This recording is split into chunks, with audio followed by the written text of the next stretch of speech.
Alright, son's over there spraying primer on his car. Had to go this morning and break this cylinder loose. Took about, had to use a press to get it loose. Ain't no way that thing was moving. It took about 3 tons of pressure just to move the piston on it. I'm going to attempt to knock it the rest of the way out of there now.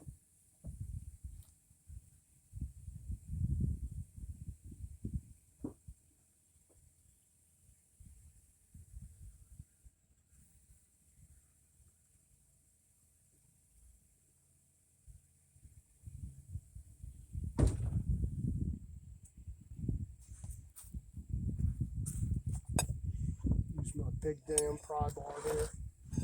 See if I can knock this thing out. I really just need the connecting rod out here since I'm replacing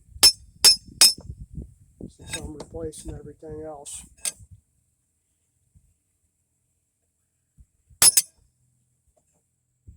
It's coming slowly but surely. I get a good grip on it here.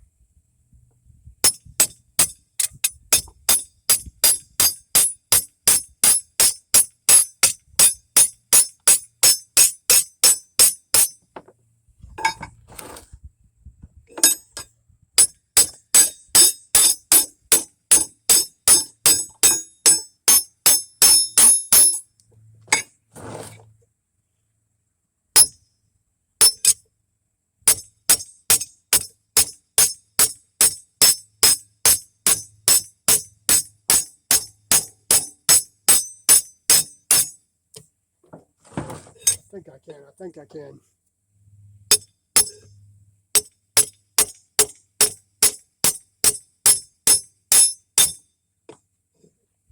That should almost be it. That's the 3rd ring showing.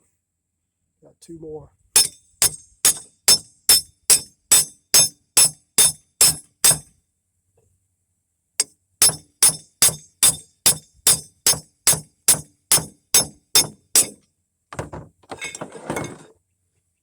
One more.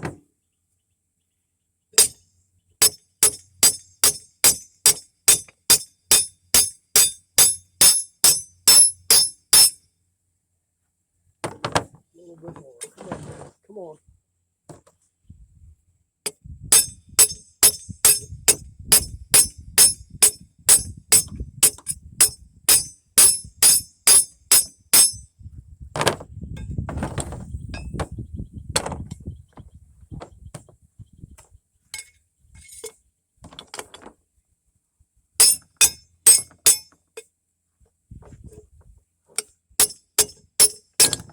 There we go.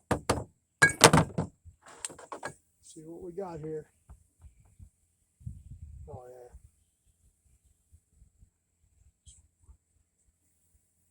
These rings are frozen solid in there. Top ring. 2nd ring moves a little bit. Oil ring moves. Top ring's just totally carbon. I know you can't see down in here, but just imagine what it looks like. I mean, it's totally rust and carbon in there and whatever else, who knows. I don't see any mouse bones, but that's it. Now I just gotta clean these up, go get the other sleeve, because I know I'm gonna have to press it out of there too. I don't think that one was quite as bad as this one. This was number 3. Number 2 was bad enough, but we'll see.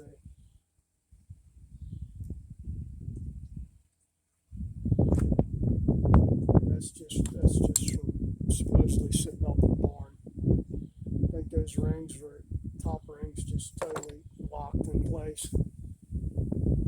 Carbon locked.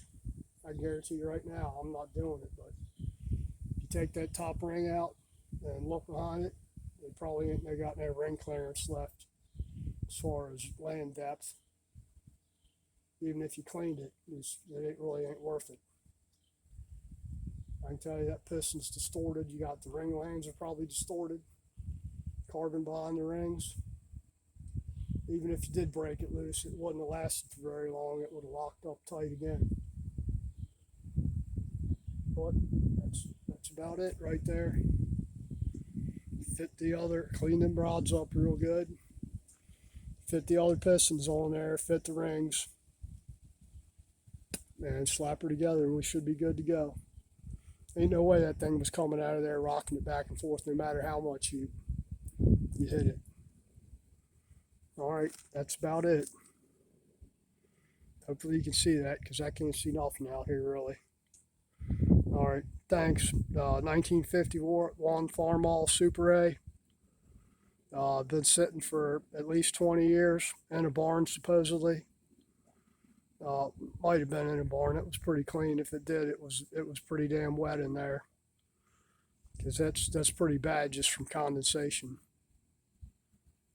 And then putting Marvel Mystery Oil in there for a year, and it still didn't break it loose.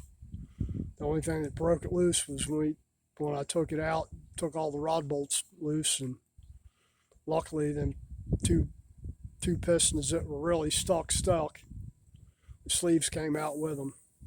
That's how bad they were. And one of them I had to beat out a little bit. It came like half the way out and stuck out the top of the block there. This is the one that came all the way out. And that's it. If you like my content, subscribe, like, share, all that. While I'm here, I'm going to have to cut these guides. I'll use positive lock seals on there. I'll do another video on that. It's just a little valve guide cutting tool. These are at 560 on the width of the guide, the outside diameter. And all you do is you slide your tool on there, and you're going to cut it down for 530 thousandths. It's using 11/32 valves with a 530 thousandths valve guide seal. That's on the guide fit. Positive lock. Not them goofy ones like the ones that were on here that dry up and stick to the valves and then pop up off the guide and then act like a pump going up and down, just pumping oil through the guides. I can guarantee you that's what happened to this thing. The way that exhaust valve was stuck there, because that one was that seal was all the way up off the guide. If you're going to do it, you do the good seals in there, positive lock seals, not some goofy weirdo 1950s technology that supposedly works. And that's just a simple tool. I've had mine for years. I have to go find it, make sure I still have the right 11/32 pilot for it. Pilot just fits down in the guide here. And all you do is drill it. Drill, and it'll skim cut the guide for the OD at 530 thousandths for the seals. That's it. All right, that's it really this time. Thank you. Let me get check what this boy's doing. I hear the compressor's still running. I think I hear him spraying. That's his car. He's going Monday to get a license, and the paint peeling off the car. Old beater, Mercury Grand Marquis. Runs good. Doesn't look so good, but it'll look decent when he's done with it, or when we're done with it. I'm just kind of instructing him. All right, thank you. Take care.